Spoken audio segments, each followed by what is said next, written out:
Cool. Action. Yeah, Good. like he said, action. Welcome to episode 2 of the Public House Pubcast. I'm Eddie Mitchell, so we're on episode 2, yeah? There you go. Yeah. That's it. And we're live at the Electricity Showroom, so we're in for another sweet doozy. And my guest today is described on his website as an Irish designer who originates from a mixed background of growing up in Africa, singing in a band, metalwork, shipbuilding, fashion, and working in New York. Does this sum up my guest, Paul Daly? Hey Eddie, yeah, I think that's all true. Most Yeah? of it, yeah. Have I said Daly right? Yes, Daly. Is it because I was thinking there was going to be like a slightly nuanced accent in it because of your either African or Irish heritage? Yeah, well, no, I think sometimes, English people sometimes say Dali. Dali? And I was going to call my daughter Salvador Dali. Ah. But I thought that maybe that wouldn't go down so well. How old's your daughter? I don't have one yet. Oh. Oh, there we go. So I was thinking, what did you replace that name with? Like Van Gogh? No, it's still an idea. It's still an idea. Is it on the horizon? I think so, yeah, maybe. Yeah, you think so? Maybe, That's a shout out to somebody who might be listening. Shout out to Sally. Yeah, bloody hell. Who's Sally? No, that would be what they'll abbreviate Salvador to. Oh, okay, so when she's listening to this in the future. Right. This is a podcast as well as a time capsule. It looks like it, yeah. It seems like it. So, Paul Daly, we need to shoehorn in everybody to sort of who you are and what you do. Everybody in the audience may know who you are, but we've got to assume that everybody listening of course has no clue. So, for a start, can you tell us what you do for a living at present? And, Yeah. Well, I'm based in Hoxton Square, and I've been there for 30 years. Yeah. Or here, because we're here now. Yeah. And, I'm a designer. I studied fine art, so I'm an artist and a designer, but I also run bars and restaurants. Did you study fine art? Yeah. Yeah, you studied fine art. I did, yeah. How long ago are we talking? I was in the same year as Damien Hirst and Gary Hume, Sarah Lucas, people like that. Okay, is there a number on that year? Yes. we came out of Goldsmiths in 87. And what, you worked with Damien Hirst? Yeah. Yeah? In college, and I was in college with him. Yeah. Sure, so you collaborated? No, we didn't collaborate, just like he was in college and we were all just wandering around this amazing building in Camberwell, because Goldsmiths, the fine art section, was in Camberwell then, in one particular building just for fine art. And it was particularly amazing because it just had this little vibe about it that was just all about art. Okay, and there was a buzz going on. Was that because was it responding to sort of like the culture and the times? Totally. Yeah? Totally. Because, how so? Because I came over from Ireland to go to college here in England, but I got into Chelsea and St. Martin's and Goldsmiths, but I deliberately went there because it was more kind of, the ethos there was a little bit more working class. It was less kind of just rich people in it. So it was more like sort of people of all types of English people. Yeah. So I was really attracted to that, So you were attracted to all types of English people. You were the flipping Irish guy. I was. Yeah? Because, very good point. In those days, now London is much more, there's people from everywhere now, but ironically in the 80s there was just a lot more English people in London. Right. And you didn't have the same influx of everybody as you do now, as you've had for, let's say, the last 15 years, and because I've had my own bars for 15 years, and initially there was a lot more English staff, for example, so you could see how over time it's got more and more European. Did you feel like there was any weight that came with that? Did you ever feel like I am the only Irish person here, and was there an issue? Well, I think, Eddie, you are getting in the dirt. This is good, because yes, I did, because although I loved it. Well, my mum's from Manchester, so I'm half Mancunian. So I kind of, I had a whole vibe. It wasn't like I was here and didn't know what it was like to be English or something. But I did feel like the only Irish. I still did feel like the only gay in the village. Yeah. What is it like to be English then? From your perspective, you just said that. No, I'm saying because I knew my mum's English, so I knew what I suppose it was like. She was English in Ireland, so. Oh, okay. So I had the sense of what it felt like. She was already she was English in Ireland in the 60s. Okay, so you've gone from design and art at university, and then where did you sort of hop off after that? When I left Goldsmiths, I went to live in New York City. Okay. And then I started making furniture. How did you end up in New York making furniture? Because when I was in '84, I went to New York. And I was just going wild, and it was incredible. And so then I said to myself, I'm going to come here and start making stuff. Yeah. So I did. So after I left Goldsmiths, I went back to Dublin for the summer. Okay. Then I went to New York. How did you manage to sort of fund that to get to New York? Well, no, okay. That was the only time in my whole life that my dad gave me $1,000. Nice. So I went to New York with a grand. Yeah. And you come from a working class background, right? well, I mean, no, I lived in a salubrious part of Dublin, but no one ever gave me any money. Okay. Except that grand. Okay. And then he helped me out when I was in college and stuff, like little bits. Yeah. But I went to New York and I was part of the Irish Mafia, as we used to call ourselves. So we were all illegal Irish people living in the Lower East Side and Brooklyn. Okay. In 1987. What was that like being in? That sounds like a hotbed of culture. Incredible, because everyone looks after each other, so that when you're that far away from home, and that's funny enough because there was a place called Sophie's on 5th Street. So that's where all, actually in the evening, all the Irish and the English illegals would hang out. Right. In Sophie's. And so, funnily enough, English and Irish people were thrown together more there because everyone was in so far away from home that it kind of didn't make any difference anymore if you were Irish or English. Do you know what I mean? Right. Because you were in New York City. Yeah. And that was pretty amazing. And so the Irish were a lot of so everyone would help each other out. So tomorrow, my vibe was I needed to make $80 a day. Yeah. No matter what I was doing. So I wanted to be making furniture. I wanted to be, because I'm a master I wanted to be a welding.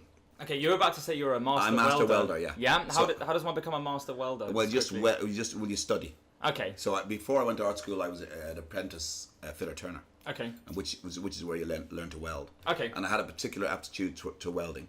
So then I did that all through Goldsmiths, and then in New York I was kind of making things, in metal. But but if I couldn't get a job the next day, I'd go and paint houses or, I'd do anything. Like what was it like trying to sort of just get as much work as possible in New York at that time? And that's another great question. Yeah, it was hard because there was a recession. Because I knew nothing about. I was just an artist in exile, as it were. Yeah. But I knew nothing about what was happening. But in retrospect, now that was a massive recession. Yeah. So basically, those jobs were hard and everything. So they got worse. They dried up. They dried up in '88, and that's when I came back to London. Oh, okay. So because it was kind of hard. Yeah, it was hard to get work. Work was harder, and thank God that happened, because then I squatted Hoxton Square. Yeah, I was literally just about to lead on for that, because you are sort of at present you live just around the corner from here. And how have you gone from? I just need to get a little bit of background, from Ireland to Africa, or Africa to Ireland. No, yeah, my dad was in the airline industry, an amazing pioneer in Aer Lingus in Ireland, and they came up with an idea of leasing airplanes, because back in the day the airline business was supposedly very glamorous, and basically in the airline business, all countries had a national airline, but none of them made any money. Right. But it wasn't about money, and obviously fiscal matters were becoming more and more relevant, so my dad was brought in to make airlines make money, make Aer Lingus make money. So one of the ideas was to lease airplanes and personnel to all the countries that England had ruined in Africa. so like, for example, we went to Zambia and Ghana and places like that, and then he was the managing director of the airline, and he'd teach the Africans, people how to run airlines. Yeah. And because we were Irish, they loved us. Oh, really? What was it about being Irish that you think? Well, because we hadn't been an imperialist nation. Ah, right, okay. Yeah. But did you ever feel like that you were still attributed or connected to, like, the UK? Sort of people sort of viewed you as sort of maybe a person that was British. It's still just as bad. Well, a good question. I was only like 11.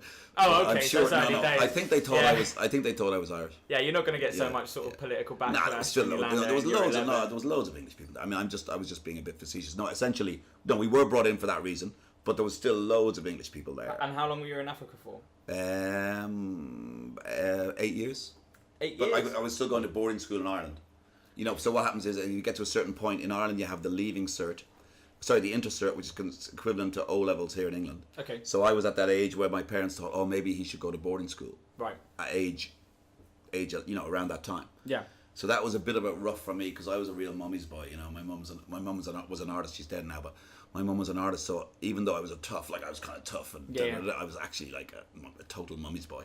And so going to boarding school was really difficult, But what was so tough about boarding school? Well, because suddenly you're not part of a family. You're not one of 4 kids. Because I come from 4 kids.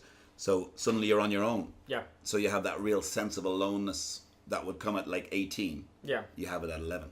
Yes, and when you went to boarding school, I mean, did you find it easy to integrate yourself and assimilate with everybody else? I think so, but I was a scrapper. Like I got expelled from all of them, and I went. All to of them? How many? I went to 2. You went to 2. So you got expelled from both of them. I did. Tell me about the scrap. And The first one. Well, the first one was okay. Boarding school in Ireland. Okay, these are priests. So you have Franciscan priests in Ireland, and in those days you could hit people. You could hit kids. So they would hit kids, and I knocked. Sorry. I knocked one out. What? A priest. Really? Yeah. How old was this priest? He must have been 40. Really? How old are you? I was 12, 13. That's a smack Yeah. for a 12-year-old. Well, I knocked him down. I wouldn't say out. Okay, how did you manage to do that? Was it an uppercut? It was plexus? I got a good right hook. Yeah. Yeah. And he just went sinking on his No, ass. he fell. He didn't. I always say I knock him out because it sounds great. Was he shook, or did he? Well, I was like, yeah, he was completely. No one does that. No, Yeah. I bet not. Did he Yeah. get up and beat the shit No, he just out got of up you? and was like. And then, Yeah. And then obviously, I bet his pride was I was shook. gone. I was gone. I was doomed. Were there many people watching? There was, because then they knew that if that particular class that was Spanish, if they knew that if they got rid of me, then everything would go back to normal. Oh right. So then you moved on to your next boarding school. Boarding school. Okay, and what was the situation there? That had girls. Oh yeah, it's a victory. Yeah, that had girls in it. That was called Sutton Park School. That was in Howth. So the first one was Gormanston, which is in County Meath in Ireland, and that was so Sutton Park School was in Howth, and that had girls, and there was like Swiss girls, Swedish girls, this sort of thing. So then it was much better. Amazing, yeah. No, But immediately. unfortunately, I got much thrown better. out of there as well. How did you manage that? Well, that was more drug orientated. Okay, you want to go into that? Yeah, I was kind of like selling drugs. No. Kinda, or just definitely? No, obviously a bar owner. I mean, I don't do that anymore. But Yeah, the yeah, thing yeah, is that yeah. like, For at public the record. yeah. No, it was only grass and stuff. Yeah. Okay. And But what- it was a thing because a lot of people were stoned in the 70s. yeah, how much were you selling grass for back then? Let's compare it back to the prices now and the weights you get now. Probably fuck all. No, it wasn't like it was none of that kind of because I all those kind of mixtures that I can't smoke dope anymore. But when you're young, you could smoke copious amounts, and I would imagine I think all that skunk and stuff would have knocked us all out Yeah? because it was just pretty simple, dope like grass. Yeah, Like, it wasn't like bread like we have now and spread that all the is goodness. that is just unbelievable. It is fantastic what we have. It's a whole now. different thing. I mean, So that was actually innocent. That's like drinking a shandy. well, yeah, but back then they must have been like grass. Like this kid's a wrong'un, complete wrong'un. So after this, Yeah. you've gone where? So after this, okay, where are we now? So now we're in. Yep. So now I was taken off to Ghana because then my dad was now had finished his contract in Zambia. Yep. And was moving to Ghana, which is Accra, Ghana, West Africa. So then I had to be taken there because obviously I'd been kicked out of all the schools. Right. And then I went to school there in Ghana. I went to Ghana International School, which was amazing. And then so I had like motorcycles. Another thing, my dad actually bought me a Kawasaki KH250, which is amazing. Thanks, Okay. Dad. He's dead. Can too. you do an imitation of the sound it would make? It was a two-stroke. So it was a kind of quite. Actually, no, I can't. But it was. I can remember it. It was very rattly. One more time. It was very rattly. That's It was good. good. It was great. So any of this contributed to your sort of indulgence in Bohemia and the arts? I mean, how does all of that lead up? Did you have specific interests during that time?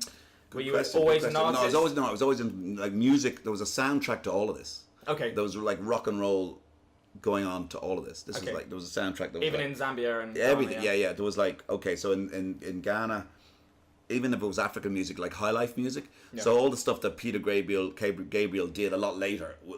I was into all that stuff, all that African music. So it was incredible. Okay. And then of course, obviously they were obsessed with Bob Marley and stuff. But like so there was a reggae bass line going on in Africa. Did you have a band? Were you working? No, in music? not yet. That was back in Ireland. That was back in Ireland. Yeah. So after Africa, Ghana, Zambia, you've moved back to Ireland. Yeah. And you started a band. I was in a pre-university center. I was in a pre-university course there. Okay. And just some guy came up to me once and he just said, "Look, man, you got to join our band." Yeah. Why? Well, I don't know, because he said I looked like I should be in his band. That's pretty sweet. That's quite a band. That's what look. he said. Yeah, at the time.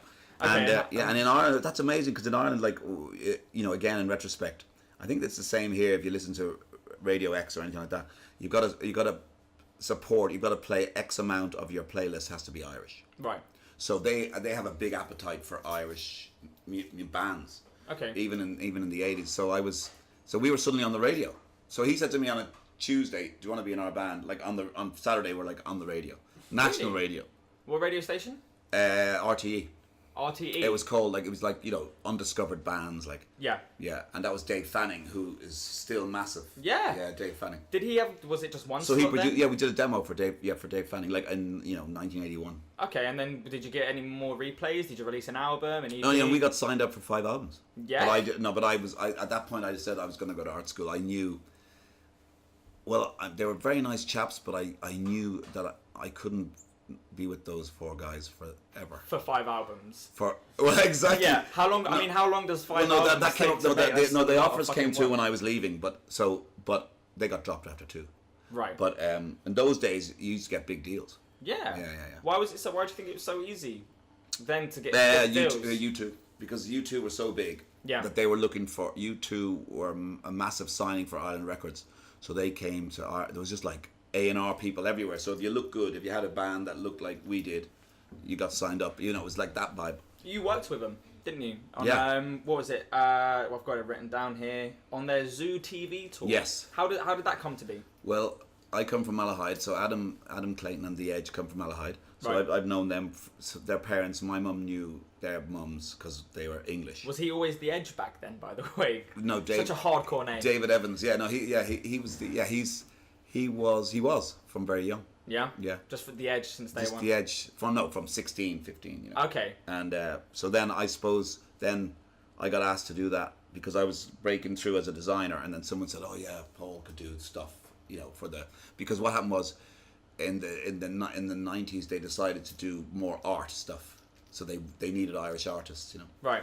And I was based here. I was based in Hoxton Square. And this was all after, obviously, going to New York. Oh yeah, this was the 90s now. So I left New York in '88. Yep. Came to squatted Hoxton Square. Yeah. So I arrived back in London. Yeah. Then I met up with Gary Hume, Yeah. Sarah Lucas, and we squatted Hoxton Square. So, yeah, let's just definitely talk about that. How did you meet Gary Lucas and the other No, person? Gary Hume. Gary Hume, These sorry. are artists. They're like really good artists, English artists. Okay. So then I met them in Goldsmiths. So after Goldsmiths, I'd gone to New York. Yep. Then kind of ran out of work, and my best friend one of my great friends was killed in Dublin. Right. So I got a bit depressed and everything. Came back to London because I really knew London by this point. That, and London has a great sense of, you can in those days you could survive in London without having work. Right. If you know what I mean, like you could have. No, I don't. My generation has not a clue what that means. Well, I can't okay. step out the door without spending a time. I know that's now. Yeah, it's all changed. But like you could live in London. You can. I don't mean. And I'm not even talking about signing on, which you could do obviously as well. But you could live in London you could squat places. Right. Like the '80s squat culture was incredible. Right. And I'm not talking just to I'm talking about really creative people squatting. Essentially, you got to remember, England was still post-war Britain. Post-war Britain only ended, in my view, in the noughties. Okay. So, post-war Britain meant rubble sites, meant broken buildings, Yeah. that were still empty because of bombs. Right. The Luftwaffe, still. Because at Hoxton Square, the building where Zigfred is, used to be a church, and it was bombed by the Germans. Oh, okay. Yeah. That's interesting. Interesting story. Yeah. So when people say, "What have the Germans ever done for you?" Yeah. Hooked me up with their sorry, lifetime. it's meant to be Romans, isn't it? No, what are the? So anyway, yeah. So basically, obviously, and Shoreditch Park used to be all. Shoreditch Park was a whole, was all built up. So that's all. That was a bomb site that they left become a park. Okay, so how does a squatter move up the property ladder? Well, okay, so basically, I became a squatter, and we were in Hoxton Square, and there was this area was completely derelict. You had to go to the gas station on Old Street to get a pint of milk. Right. Back then, and that's now gone. That's just gone 2 years ago. But that was the place you went to get some milk or whatever in those days. And so what happens is I approached the council and I said, look, we're artists, because Hackney Council, luckily for me, Hackney Council owned the building, so I didn't know that, we just squatted it. And then I said, look, we're artists, we're not, we'll do whatever we can to stay here because the buildings were all derelict and everything. And I said, look, I can weld stuff, I can fix the gutters and this sort of thing. So I did. They were like, oh, great, so I can fix up your building. Yep. And at that time, the Irish gypsies, a lot of Irish travellers, were stealing all the lead off buildings to sell. And I was like, look, I'll weld up all the gates and stop them stealing the lead, because then what would happen is that water would just drip down the buildings, and water can just destroy buildings. Right. Water of course. has to, yeah. So I was doing that to stay in, to stay here. I was like doing that. I said, look, I'll do that because Hackney was virtually bankrupt. Okay. So I'll do that. So the authorities and local council were like, yeah, They were like, yeah. go nuts. And then luckily for me, a beautiful man called Daniel Yamoha, who's now dead, he said to me, and he's from Ghana, and he was like, and there's a certain handshake that Ghanaians do.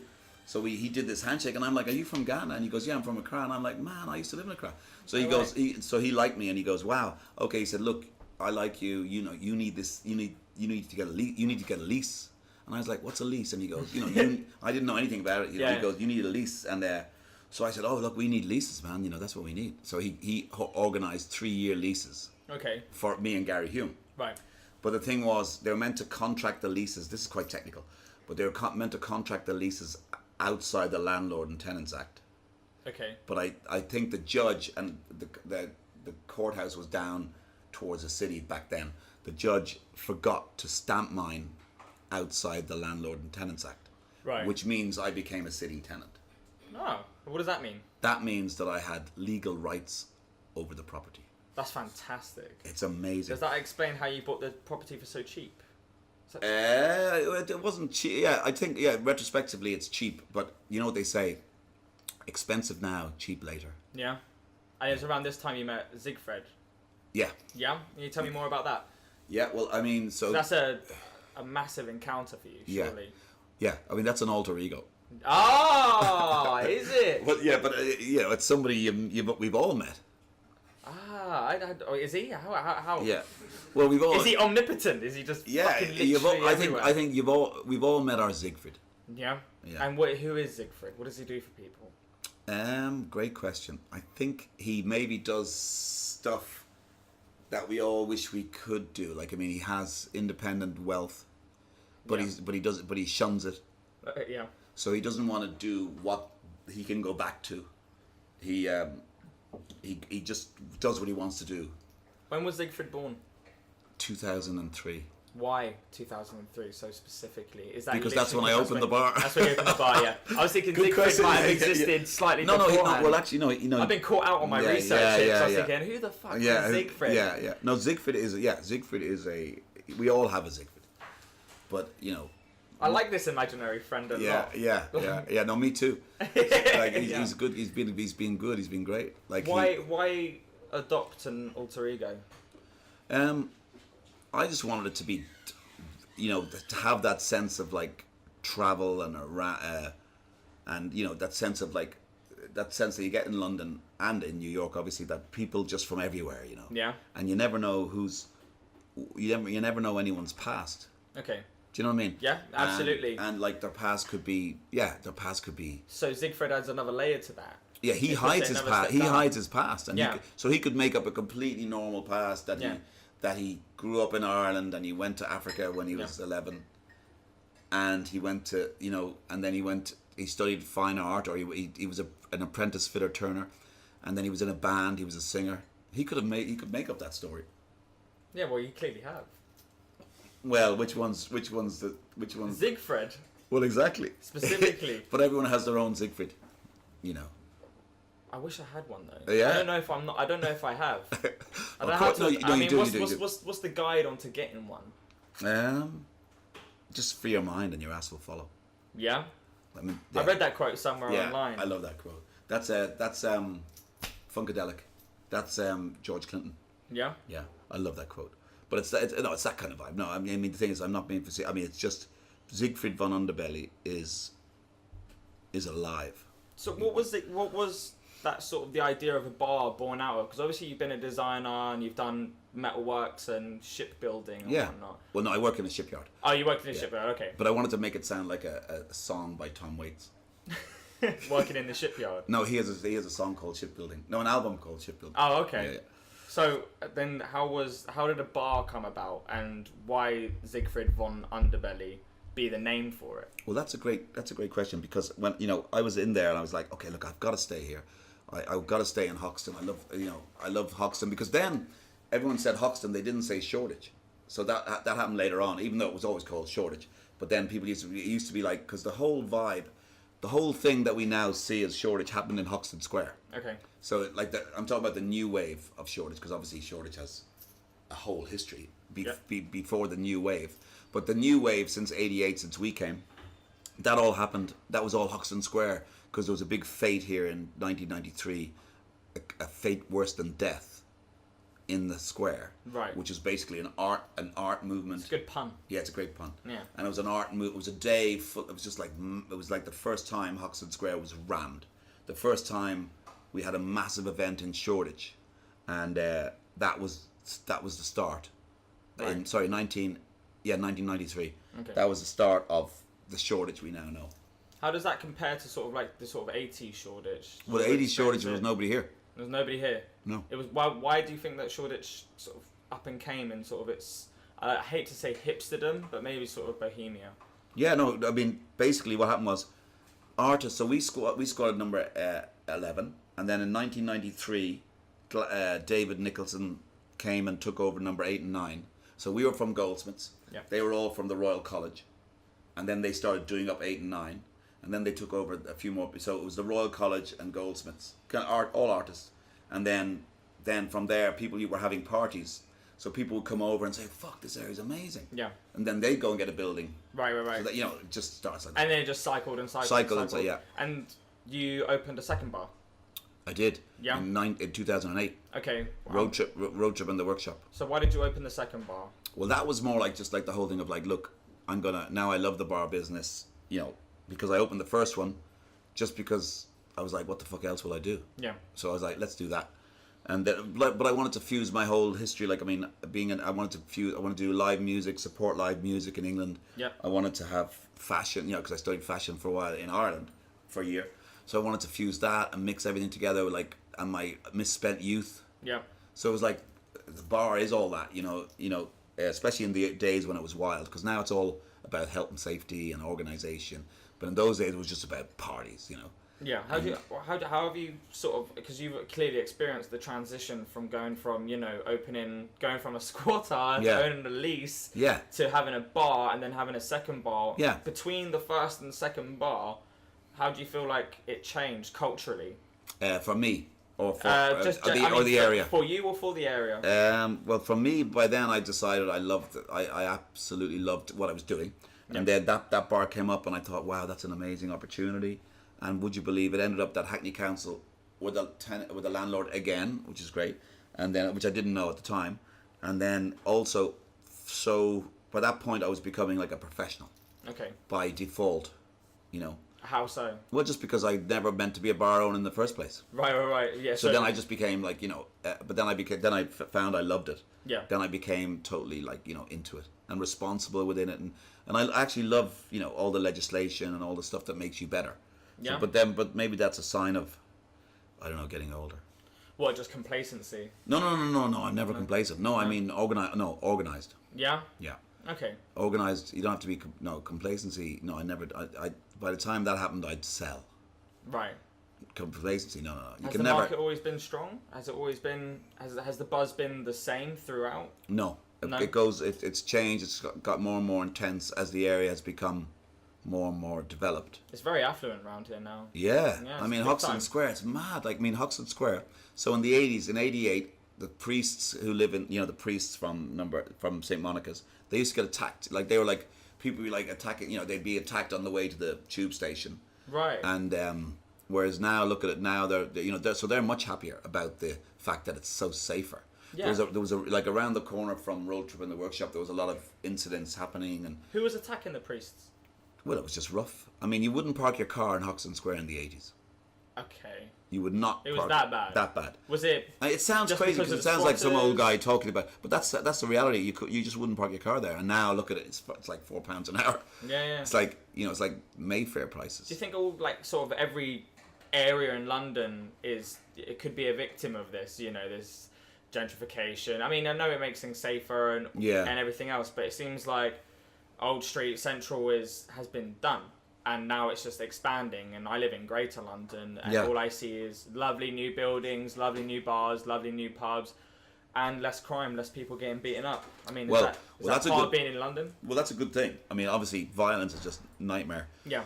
And London it can be quite a violent city. Yeah, for sure. In comparison to others. But do you think this dumbing down of it sort of waters down the culture? Do you not think it's completely synonymous with technology and communication and Yeah. and the fact that everyone can see everybody's history. So if you go back to when I found out I was a sitting tenant legally, and because I had a third level education, luckily, I knew how to go to a library because I knew nothing about property. I had no money, so I knew how to go to a library and research property, how to do research, go teach myself about property to know my rights. Okay. And that took me hours, days. I had to go to a library, remember all the books that I was at page 305 yesterday. Yeah. Go back the next day, spend another 10 hours reading all the books I was reading yesterday, and do that for X days to learn how to do what I wanted to do. These days you could Google that in 30 seconds. And that's contributed to making things. That has contributed to making things, to making it easier for people to make the bars. So to do something that used to be only the proviso of certain areas can now be done in Isleworth. Okay.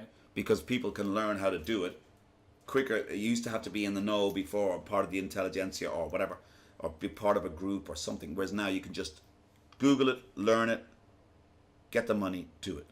Does that affect the culture though? Does that affect the music scene and how people approach your bars? Do they just see it as a little trendy joint now, as opposed to this is a staple of the community? Well, that's a great question, because I think there hasn't been a dumbing down of what happened. Your question was, is there a dumbing down of culture by things happening everywhere that used to only happen in hip areas?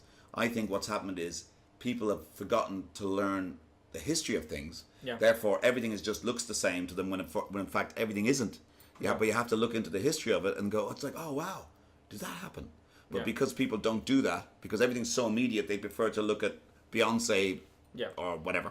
So it's like they're forgetting to look into how things evolved, and therefore they think everything's the same. But it's so ironically, there's a reverse psychological answer to the question. Do you know what I mean? Yeah. So it looks like everything's becoming homogenized. Well, actually, some things are, but actually some things have real depth, real culture, a real backstory. Do you still get that when you're bars though? Do people come and say, I've read about this, Yes. I've heard about this place? Well, not all, but some do, and I'm like, wow. Yeah. I love that. What's the most interesting sort of question you've been posed with? Well, no, people say things like, people say, where's Zigfred? And all, they say that those sort of things, which I love. So they say, so I've made up a kind of an alter ego, and I love when they like that, and they know they're inquisitive, and it's good. Because I mean, for how I felt like I've been bloody tricked. You know, I've like sitting there researching. I'm like, man, I'm gonna have to ask him about this Zigfred guy, and where is he? Is he alive? Surely somebody must be. I had a bunch of stuff written down, and now it's just. Well, no. Gone. He's every, like I said, everyone has a Zigfred. Yeah. But the thing is, like, So, well, every story, like good story is a good story. The culture of it does. The culture is there. That's just my imagination, or someone's imagination. But the thing is that it's still, the backstory still has 30 years of a gestation period. So it has 30 years of history. But the thing is that, and I love that backstory. And I love when people know it. I love it. So I'm wondering, and the question I need to ask you is, should the story now just be the real story? No. Good. No, really? No, absolutely not. The fantasy is far better. Good. And so there's a lot to enjoy there. But I mean, I feel like we've put it out there now. I feel like it's done. It's a done deal. No, but it's not. It's not going to be. Not really, because some people say, with our 6 audience members and our 50 regular listeners. No, but it will not. But it will listen. No, but it will exist. No, it exists. It's like the same thing. That's irrelevant because it exists. It exists. Did you ever like live as Zigfred? Did you ever like every now and then, maybe at the early beginnings of the bar, you said, "Fuck it, I'm not Paul anymore. I'm just gonna roll on as Zigfred." Well, maybe I should have done that, like changing my name by deed poll or something. Yeah. But then I'd always be, then maybe my bank loans would be a problem because they are my name. Well, yeah, but you could still, talk to people and say, yeah, I'm Zigfred. Because people could be coming to a bar and being like, this is Zigfred von Underbelly. It's owned by this guy, Paul, but there's this other guy, Zigfred, who's part of it. And then you could just turn up somewhere else and people would be like, I met Zigfred. Yeah. And they'd be like, what? That's impossible. Nobody knows who that guy could possibly be. No, I love it. No, I like the fact that you love it. I'm still blown away by that bit. It's good. Because I began to think, well, I was creating a dream world. Yeah. And, eventually maybe the real story is good enough to be a dream, if you know what I mean, or the history is good enough to read as if it was a dream or something. Well, yeah, I mean, you go from Ireland to 3 African countries to squatting in London to having at least it's a mental story. It's a real rags to riches coming up, and I guess with Zigfred by your side, it makes it just a little bit more believable. Yeah. You know what I mean? Yeah. Well, maybe that's what it's about. Yeah. Yeah. Yeah. Because just one person telling this story, but the minute you've got somebody else who was involved in it, they're sort of like, well, yeah, this can't be bullshit. I like that. Because Zigfred was there. Yeah. But nobody knows. No, because Ziggy was there. Because Ziggy was there, yeah. And also, I love the fact that people abbreviated it to Ziggy as well. Yeah. Because obviously, you know, Ziggy Stardust had the same effect on English culture. Yeah. So I didn't want to, I love that. I love that. So I love the fact I didn't think that through, that people would abbreviate it to Ziggy. But my God, when that happened, I was like, yes. But because it becomes a lot more personal. It becomes like, it's like a nickname. It's endearing, isn't it? But I'm not gonna lie, Ziggy, was it Von Underbelly? Zigfred von Underbelly. Zigfred von Underbelly is a long name. It's a long name. Do you want to know how the name came about? Yeah, go on. So Zigfred. So basically, I wrote a lot of names down, and then I had this kind of little pad by my bed, and then I was writing names down for what the vision could be, and then the last name was Zig. Actually, the way you pronounce it, Zigfred. Zigfred. But I changed it to Zigfrid. You're right. F-R-I-D. Okay. So, what I wrote down was Zigfred, and then so I only had enough money initially to build the bar on the ground floor, and then the bar on the ground floor kicked off, and it was amazing. It took a while, then it kicked off, and it was like it was like a really eclectic, interesting, maximalist kind of Irish, English, American sort of mashup. And then that started working out. So then I said, look, I'm going to do the basement. Yeah. And then I was going to call the basement, I Just Kept On Going Down. Okay. But then someone was like, I just kept on going down. Like, that sounds really like, like sort of, what's that band? Aerosmith or something. And then I thought... Sounds like Aerosmith. I think the Aerosmith have a song called Going Down on an Elevator. Oh, well, I was going to say like Morrissey. Going Down on an Elevator. Well, that's good. Morrissey's even better. Yeah, for sure. Oh, no, I much prefer that, yeah. But so anyway, there was something to do with Aerosmith, that's some song. Anyway, then I was talking to my brother, and he was in the airline industry like my dad. And I was like, Simon, what are you doing? He was like, I'm under the underbelly of an airplane. And I'm going, fuck, wicked.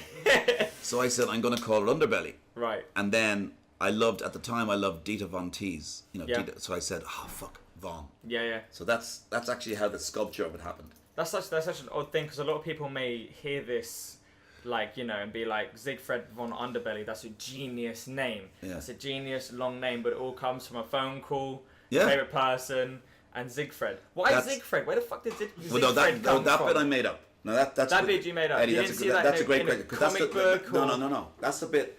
That was the bit I actually made it. That was the zeitgeist for the whole thing being easier to solve with the second two bits. Right. Because the Zigfried was the most unusual bit. So anything after that would have sounded good. You think so? Well, I don't think so. Zigfred I think is far more common than von Underbelly. Oh right, okay, yeah. Well, that's good too. Yeah, Zigfried. No, I never heard it. Zigfried. It was like, because I wanted it to be some sort of like Russian, Polish nobility, Right. So that's what I came up with. Yeah, that's what I read on the story of the bar. Yeah. It said Zigfred von Underbelly was born to a blue blood Russian Polish. Yeah. I mean, you've come up with a whole backstory for this person. Yeah, but but don't forget they exist. Everyone has, you've met them too. You've met someone like them. Can you tell me more about the history of Zigfred then? I mean, what were his parents like? I mean, when did he decide to come to London?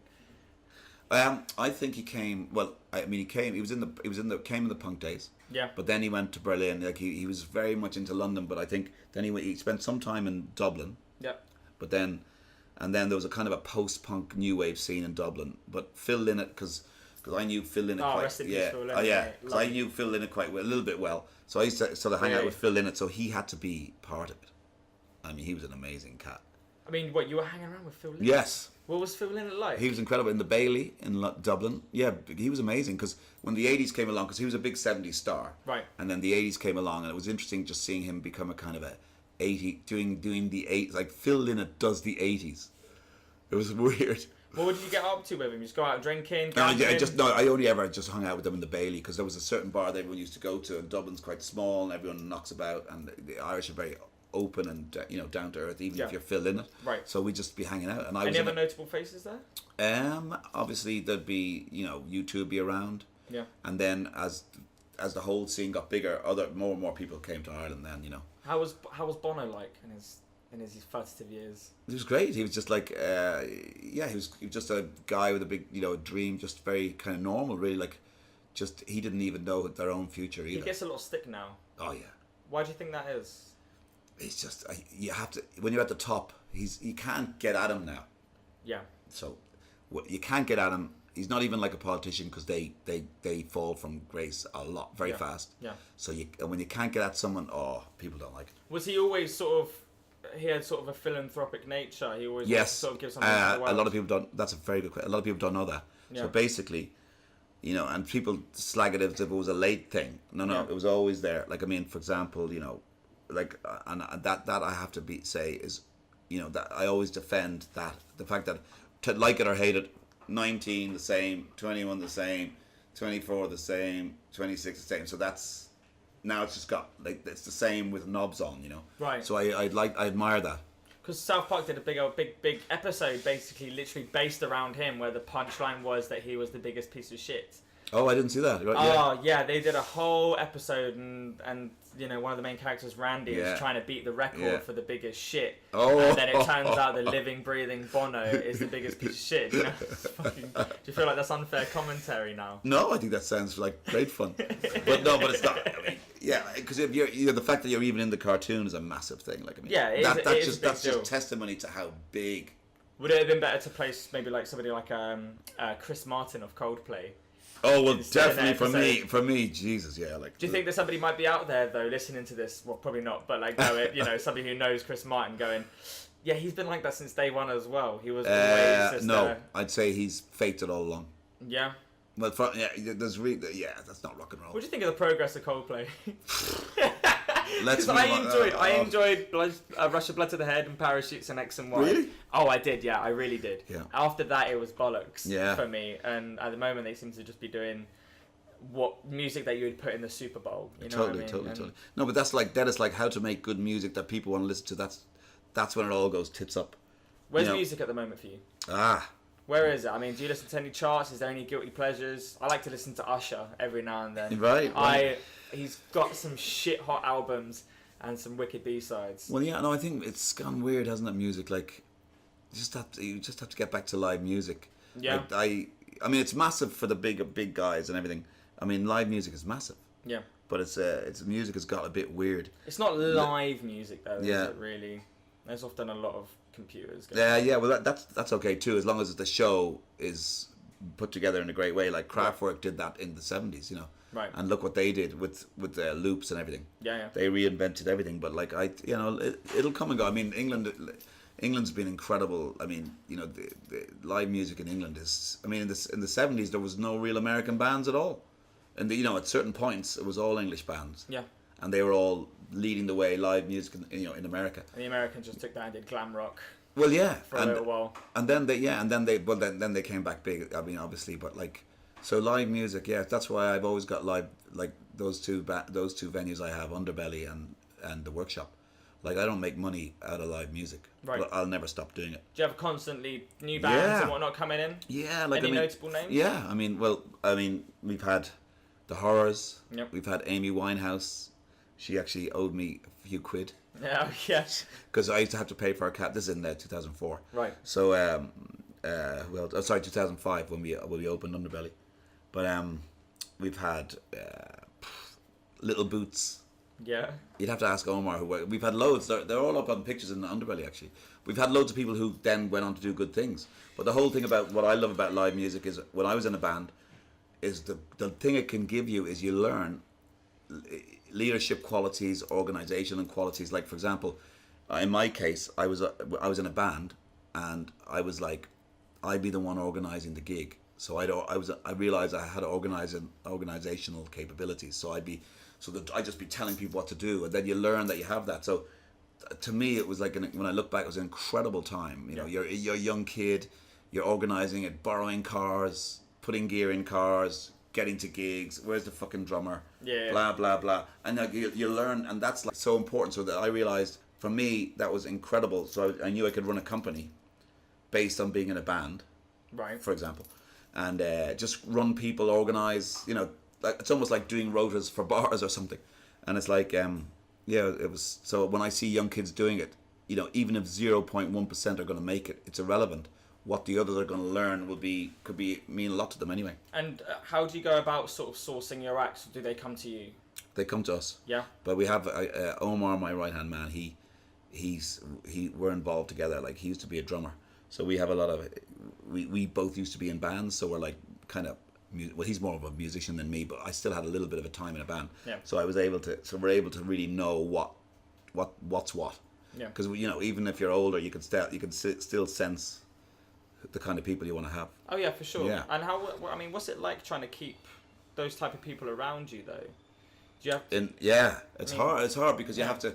Well, because you want people to grow with you, and if you do well, they should do well. Yeah, for sure. And that's a mutual back scratching. Totally. I have to. I really want to do. That's the way it should be. Yeah. Otherwise, Otherwise, everyone's just going to want to work for bigger companies. Yeah, for sure. And then that goes back to what you said earlier. Everything gets homogenized. Yeah. If rebels aren't looking after rebels, Yeah. we're going to end up with one big. Yeah, the whole world will just be run by Apple. Yeah. Or something, or Yeah. some big firm. Something trendy. Yeah, and everyone will just want to be what do they call them? The genius behind the desk in Apple. Oh, the geniuses. Geniuses. That's what they call them. They're Well, in fucking fact, not. do you know what? You know what they're not. Do you know all Mega they? stupid. Yeah, no, all they actually they are. Yeah. All they actually do is give out new iPhones. Yeah. Did you notice that? Yeah, they just go, oh, we can upgrade you.